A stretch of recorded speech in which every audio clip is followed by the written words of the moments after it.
Hi everyone. Animals should not require our permission to live on Earth. Animals were given the right to be here long before we arrived.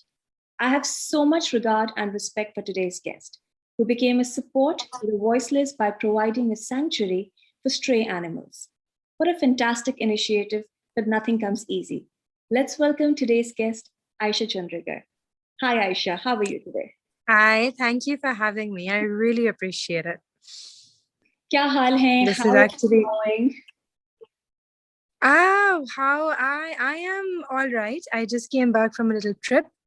So I am although it was semi hectic, as I told you, the ending of it, but overall it's been really, I'm in a good frame of mind because the trip I went with one of my ACF main people, Vajiha, who's worked with me at ACF for 7 years now almost. Mhm. So she has been after my life. Okay, we are going to Honza together. And I've never really been to Honza properly.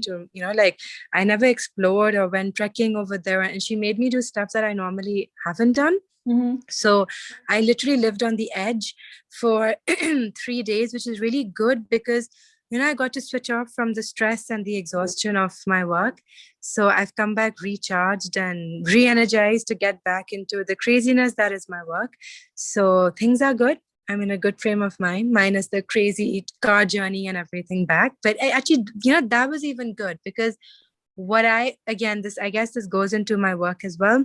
What I really like is it's interesting to put yourself in uncomfortable situations in order to try to make them comfortable for yourself. Like the more you expand your comfort zone, the more fearless you become, right? So I think I put myself in certain situations, even in my work with the animals, as we will talk about, I guess, the situation of animals over here and everything.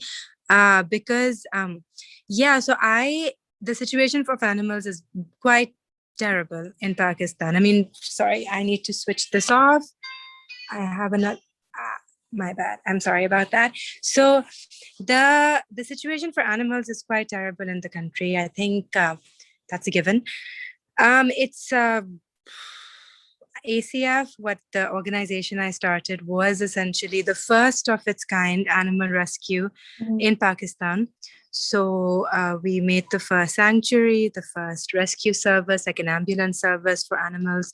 We have a hotline number. People call us, they message us to come and pick up injured and abused animals. This started 8 years ago.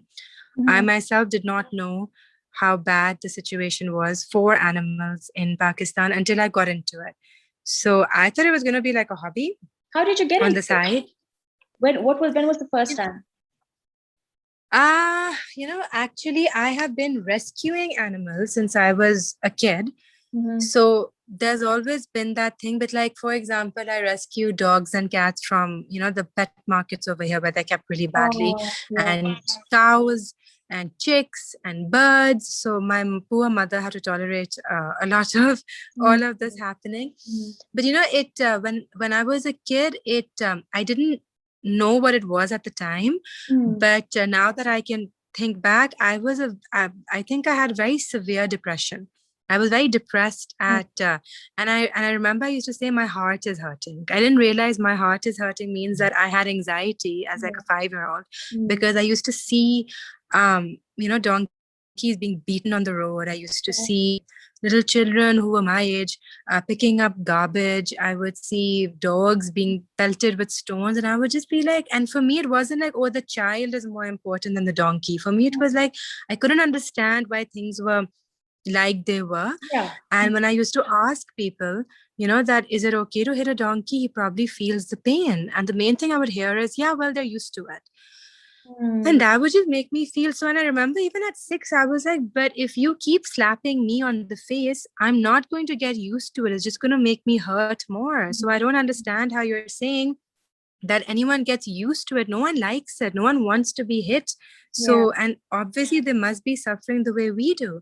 And then, that was constantly there. And I used to work at a lot of orphanages and at, Kachi Abadi schools and special need institutes. So I've been volunteering since I was 10 years old. And this was always like, I knew I was going to do something in the humanitarian field, but there was no place for animals where I could volunteer. I used to go sit at a vet's office just so I could see animals come in, but there's nothing for like stray animals or any place like that where you could go see animals heal from abuse or trauma, or any place that even rescued them. So I used to always want a place like that, but I never, I said I want an animal farm, but I really hadn't thought about what it was, and I forgot about it.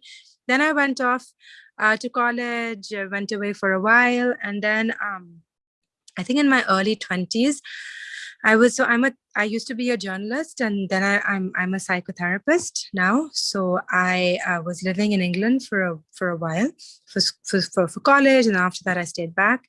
And then just when I was getting kind of like great job opportunities and everything, I don't know, I started getting severely depressed because I felt like I'd reached a fork in the road where it's like, okay, Ayesha, either you, and I was still reporting on like humanitarian stuff, but I wasn't in the field making the difference. I was reporting on it. And I was like, theek hai, either I go down the path where I'll keep reporting, which is also good. It has its own importance, right? And I'll keep highlighting issues that matter, and I'll do all of that. Or I go down a path that no one has done in Pakistan, and it's not even human related per se. It's just the fact that I couldn't bear the pain of these animals, of animals in general. And I just thought, I kept thinking, chalo, someone will do something, someone will one day help them out. And I just had this weird epiphany that no, Ayesha, you can't keep waiting for someone. If you want to do it, get up and be that someone and go do it. Yeah. So I was like, uh-oh. So when that realization hit, that's when I was like, okay, I can't even go here because I have no choice now but to go here. Because if I didn't go here, and that's what I meant about challenging myself and getting out of my comfort zone as much as I can.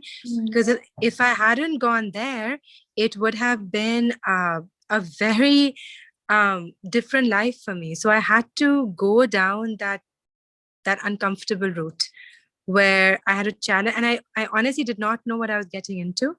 I had no idea because there's never been a nonprofit for animals. There's never been anything for animals, so you don't have like a guide ke chalo theek hai, I have to follow this kind of route, or like if you open a restaurant or something, there's some guideline, right? There's like nothing. I had to make like the first rescue waiver form by hand myself, name, address, condition of animal, type of animal. I didn't know what I was doing. So I like slowly had to develop the guidelines, the SOPs, the way of making everything work. So there was a lot that went into it. But yeah, that's a little bit about the start. And it always comes with challenges. Jaga dhoonni, log dhoonne. And it's not just that you see an animal, because I used to I've had cats all my life. I've had stray dogs as well when I was younger, in my 20s. And it was never about कि मैं खरीद के ले आऊं, Yeah. एक certain breed चाहिए. It was never like that. I mean, till today, I have a rescued cat, and she is 9 years old. And nice. My mother wanted to keep her. So, every time I go, I see her. So yeah. But hota hai ki when we are rescuing an animal, there's so many ways they are hurt, they're abused. Yes. How do we deal with that? Ki ab hum le to aaye hain, what do we do with this animal? How do we provide, support? Where do we take them? Which vet is the one that we can rely on or trust, for that matter? How did that happen? So that's actually a very good question. No one has ever asked me these kind of questions. Like, you're asking me the nuanced questions that people don't really ask that often. So I really appreciate that. So what's really interesting, I'm sorry. When I talk a lot, I have like a tickle in my throat. But yes, so honestly, when I started, I'll tell you what happened. I had taken this place with an MOU with these other people who were owning the place. I said, you keep the land. I just want to make something on it. I just had my savings from England. So I had a few like pounds, you can say. And I essentially just registered ACF, the nonprofit that I have today. And I didn't know what to name it.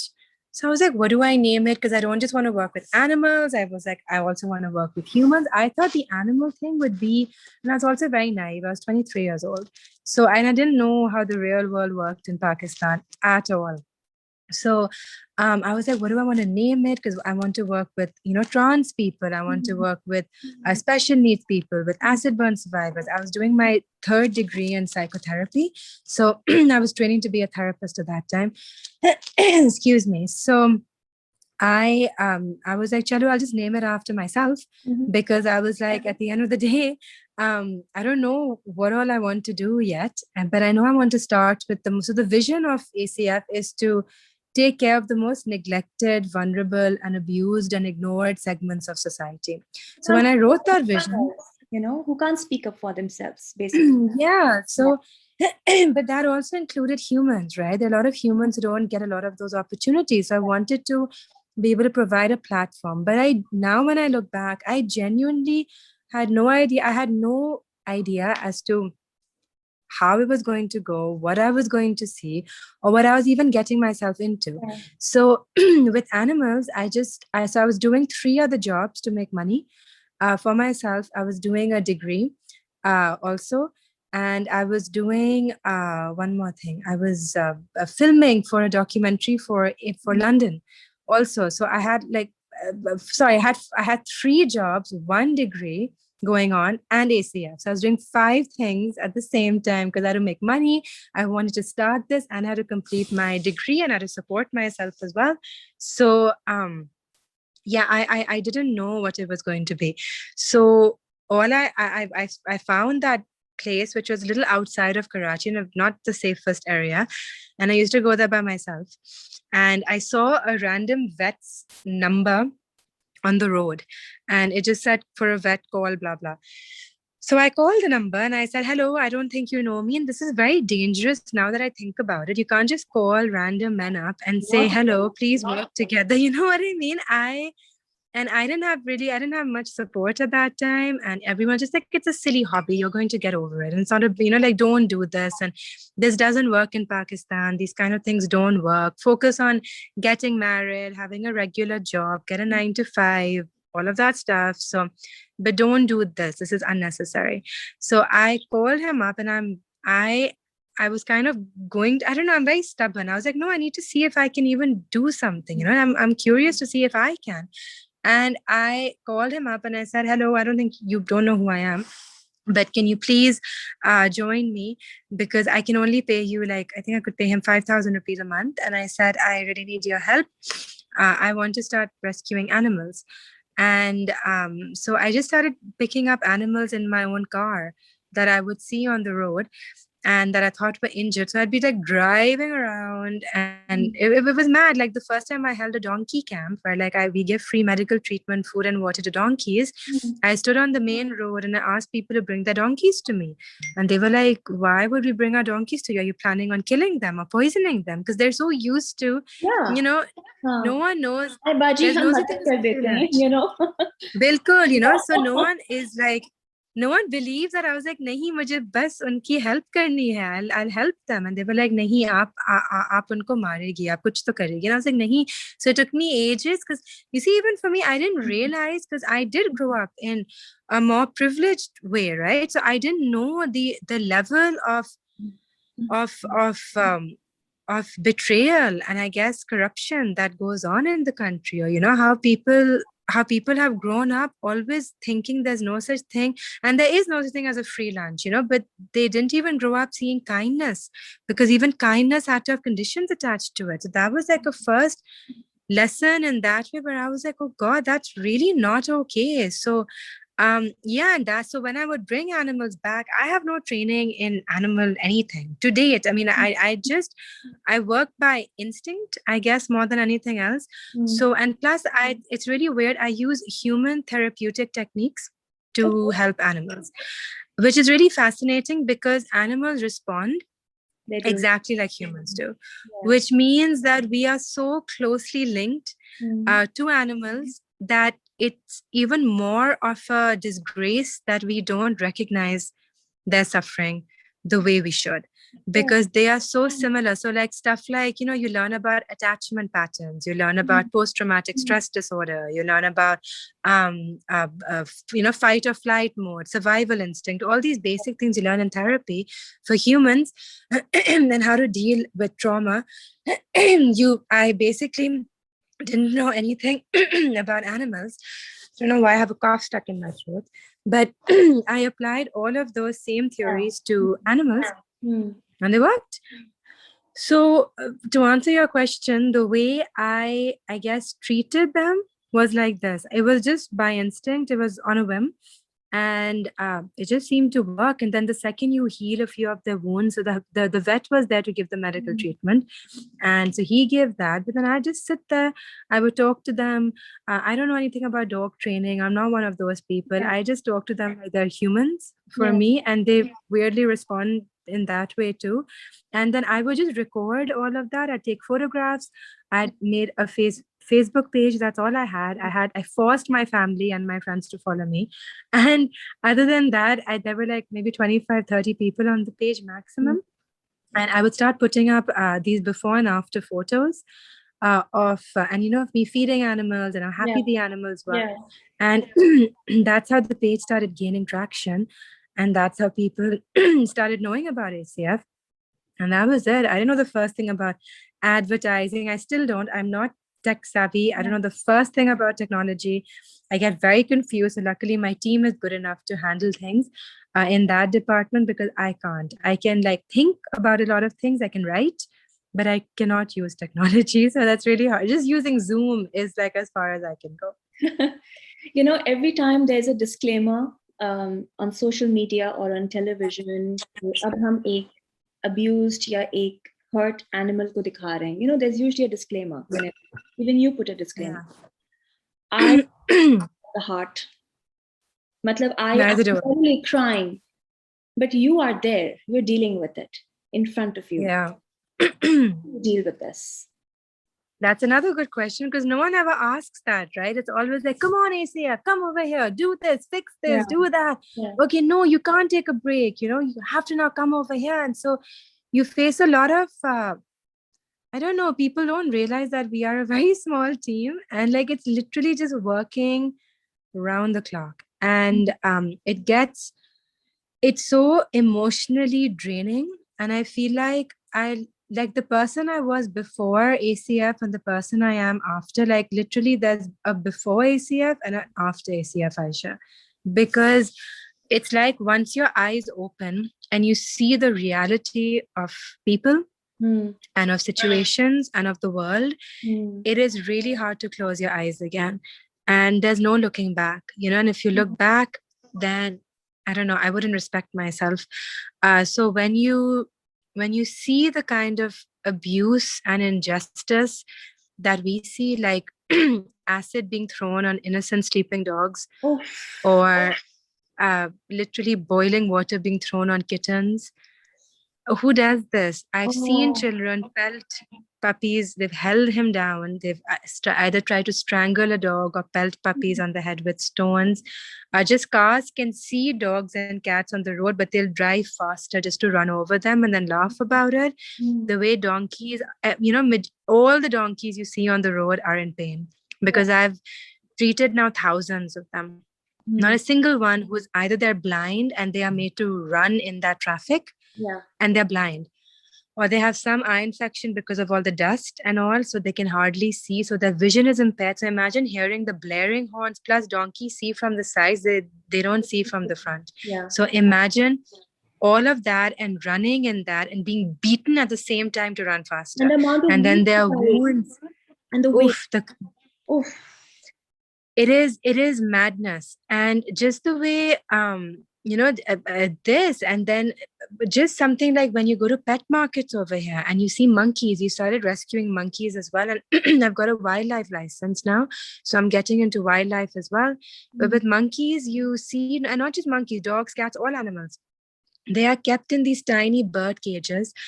In pet markets, huskies are kept in bird cages in the scorching heat of Karachi. and they are dying. And these animals are so miserable. So you see, and there's majority of them never see justice at the end of the day, because the animal abuse runs so deep over here that you can't just save them all, because it's run so deep for decades and decades and decades and decades. So changing mindsets is probably the most draining part of the job. But the only part of the job that is horrible is when you see that an animal doesn't get justice, and when you see that, what did they ever do to have this happen to them? They have not done anything to deserve this. So the kind of I think they call it compassion fatigue. So the kind of compassion fatigue that my team and I feel, and the kind of anger, I would say rage is a better term to use. I don't, this is why I'm saying, I think I've developed, which is not a good thing, I'm trying to work on it, but I've developed such a bad feeling of rage inside of me because of everything I've seen and because of everything that I've had to go through, all the obstacles people have put in my path just for helping animals, and there've been a lot. So I've got this kind of rage inside of me that that's when people say, oh, you're an angel for doing what you do, or it's amazing. And it's like, no, don't put me on some pedestal, because you haven't seen my dark side. Because, I have this anger now, this rage inside of me, because it's horrible to see this kind of sadness, and then the helplessness you feel for that animal, and then the fact that you can't do anything and they end up dying without seeing any justice. Sometimes it's yeah, so I don't deal with it well. I tend to suppress it, which is not good, or I tend to just ignore myself, and I try to compartmentalize so I can block out. And because it's the only way you can survive in this job. And I think when you keep suppressing, that's what develops the rage in you. So I'm pretty messed up, to be really honest. It's very hard to deal. And that's something no one ever really asks about or thinks about, because it's a very, so I've changed a lot. And honestly, I'm still trying to figure out how I can navigate living a normal life and do what I do, because finding the balance is really hard. To be really honest, it's not like, oh, I'm the Zen happy person. It's not like that. It's really hard to figure it out. So we all know who Ayesha as someone who rescues animals. But who is Ayesha when she's not saving animals? Oh goodness, you're asking such different questions to what I'm normally asked. It's really interesting, and I didn't think I'd be so open about things. So you're a very good listener. Who am I? I'm trying to figure that out. I think I kind of grew up with my work, and it's not just like a shelter, it's more like a movement for animals, that I've been trying to create in the country. So like if you see ACF's journey, all the writing on the social media is me. So if I'm angry, or like ACF is kind of like, it's been like my alter ego for so many years, that I think I've been living vicariously through that topic I've been discussing with my therapist. But because my identity is so linked with that, that I feel like to be honest, I feel like I've maybe lost a little bit of, who I am other than that. So I'm now in the process. I'm trying to figure that out. Little bit I can tell you is that I read a lot. I love to learn.